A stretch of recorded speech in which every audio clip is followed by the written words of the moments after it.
1626 Médias. Apprendre, Transmettre. et construire.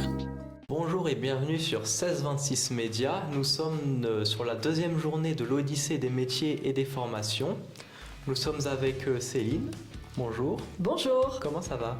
Ça va très bien, merci. Ravie d'être à Saint-Lô et de rencontrer énormément de monde. On a beaucoup de monde depuis hier, donc c'est tant mieux. Donc merci d'avoir accepté cette interview.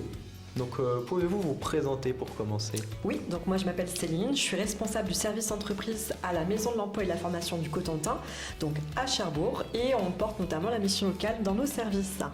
On a créé un espace métier qui s'appelle l'Étincelle au sein d'un organisme de formation qui s'appelle EFAIS. EFAIS, c'est quoi ? C'est la Haute École de Formation Soudage qui a été en fait créée par des industriels du nucléaire et du naval que sont EDF Orano, CMN et Naval Group. Donc il y a des enjeux de recrutement très très forts sur les métiers des métaux, notamment sur la soudure, la chaudronnerie, la tuyauterie, le contrôle non destructif, et on s'est dit que c'était important de pouvoir montrer ce que sont ces métiers-là, les rendre plus humains, plus concrets, par un parcours ludique et immersif. Donc on a créé cet espace métier au sein duquel on reçoit des demandeurs d'emploi, des jeunes scolaires, lycéens, collégiens, mais aussi des familles et des professionnels de l'accompagnement. Voilà. Et si vous deviez donner un kit de savoir-être à un jeune pour ses 3 premiers mois, que contiendrait-il ? Ah, c'est une bonne question ça, un kit de savoir-être. Eh bien, le savoir-être déjà, c'est ce qu'on est nous, qui je dois être en entreprise, j'ai des droits et des obligations. Mon savoir-être, ça serait d'être ponctuel, motivé et de me préparer. C'est-à-dire que si je sais que j'ai un entretien, je me prépare, j'ai un pitch. C'est-à-dire que je dois savoir me présenter en 2-3 minutes de manière claire et concise. Je dois savoir quelles sont mes qualités et mes défauts, les lister, travailler avec le conseiller sur, il y a des défauts qui peuvent être aussi des qualités, savoir en parler, savoir comment je me modifie si j'ai un caractère un peu fort, qu'on me fait une remarque pas toujours sympa, parce que des fois, on peut ne pas s'entendre et puis il peut y avoir des remarques de fait. Réussir à travailler en effet sur, si on est un peu volcanique, un peu caractériel, se dire ok, il m'a fait une réflexion, c'est pas très sympa, je suis en entreprise, je sais que je dois pas répondre sur le même ton, je dois travailler là-dessus. Mon kit de savoir-être, c'est je suis la Céline dans le perso, mais il y a une Céline professionnelle. Elle est plus ou moins la même, mais elle s'adapte à l'environnement dans lequel je dois travailler. D'accord, et quels gestes, procédures ou normes sont prioritaires à apprendre dès l'arrivée ? Alors dans l'industrie, par exemple, il y a une forte politique sécurité et sûreté, c'est-à-dire que les accidents de travail doivent être évités parce qu'il y a beaucoup de choses de mise en place. Les premières choses, c'est toujours le respect du port des équipements de protection individuelle.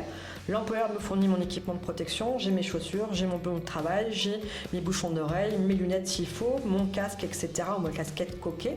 Je les porte toujours. J'ai des procédures à respecter, un ordre dans lequel je dois effectuer des missions, des choses que je dois faire et pas faire, toujours respecter. Et comme je le disais, il faut poser des questions si on n'en est pas certain. L'industrie nucléaire et navale, vous imaginez bien qu'on est sur des industries très très complexes avec beaucoup de normes de sécurité, donc il y a beaucoup de formations. L'encadrement est là pour le faire respecter, mais on est aussi responsable de ses actes, de ses gestes. Donc dans tous les cas, c'est de relire certaines choses, poser des questions, et dans tous les cas, il y a plein de pictogrammes dans les ateliers. Auriez-vous un conseil à donner pour un jeune qui n'a pas d'expérience pour valoriser ses atouts dans ce secteur ? Alors en effet, on est jeune, donc on débute, on n'a pas toujours de l'expérience, donc le CV peut paraître un petit peu vide. Je pense qu'on l'a tous vécu, dans tous les cas, je l'ai vécu aussi.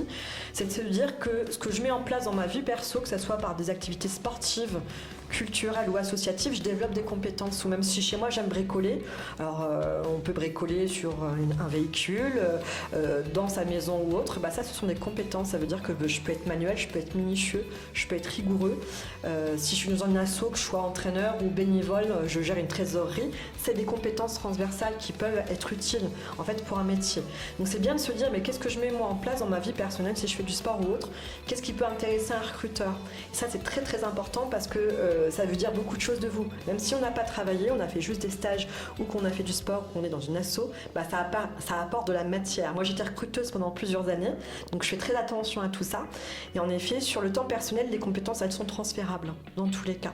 Donc ça, faut pas hésiter. Ou si on fait de la musique ou autre, ça voudra dire des choses de votre personnalité et certaines compétences. Donc ça, n'ayez pas peur du CV vide, pensez à tout ce que vous mettez en place à côté, ça peut vraiment servir à comprendre qui vous êtes et à aider à orienter sur certains métiers. Eh bien, merci d'avoir répondu à mes questions et d'avoir accepté cette interview. Bah de rien, merci à vous, c'était très sympathique. Très intéressant. sympathique moment. Merci, bonne journée. Et à bientôt sur 1626 Média.